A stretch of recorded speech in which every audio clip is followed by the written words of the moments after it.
தினமும் 2 கிலோ இறைச்சி சாப்பிட்டு வந்த பெலாரஸ் நாட்டைச் சேர்ந்த 36 வயதான பாடி பில்டர் மாரடைப்பால் மரணமடைந்தது அதிர்ச்சியை ஏற்படுத்தியுள்ளது. திடீர் நெஞ்சுவலி காரணமாக மருத்துவமனையில் அனுமதிக்கப்பட்ட அவர் கோமா நிலைக்கு சென்று உயிரிழந்ததாக குடும்பத்தினர் தெரிவித்துள்ளனர்.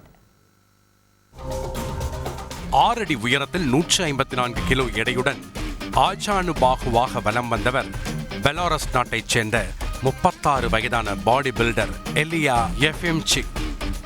உலகின் மிக கொடூரமான பாடி பில்டர் என்று வர்ணிக்கப்பட்ட எலியா நாள் ஒன்றிற்கு 7 வேளை சாப்பிடும் பழக்கம் கொண்டவராம். தினமும் 2 கிலோ இறைச்சி மற்றும் 16,500 கேலரி உணவை உட்கொண்டு வந்துள்ளார். கட்டுமஸ்தான உடல் அமைப்பால் தி மியூட்டன்ட் என நண்பர்கள் வட்டாரத்தில் அழைக்கப்பட்ட எலியா தனது உடற்பயிற்சி வீடியோக்களை சமூக வலைதளங்களில் வெளியிட்டு வந்தார்.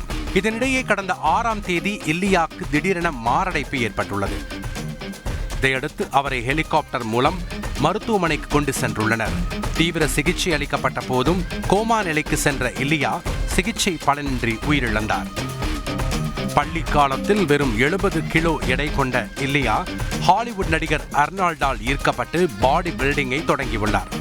எப்படியாவது உடல் எடையை 170 கிலோவுக்கு மேல் ஏற்ற வேண்டும் என இலக்கு வைத்து தீவிரமாக உடற்பயிற்சி மேற்கொண்ட எலியா 36 வயதிலேயே மாரடைப்பால் உயிரிழந்தது சக பாடி பில்டர்கள் மத்தியில் அதிர்ச்சியை ஏற்படுத்தியுள்ளது.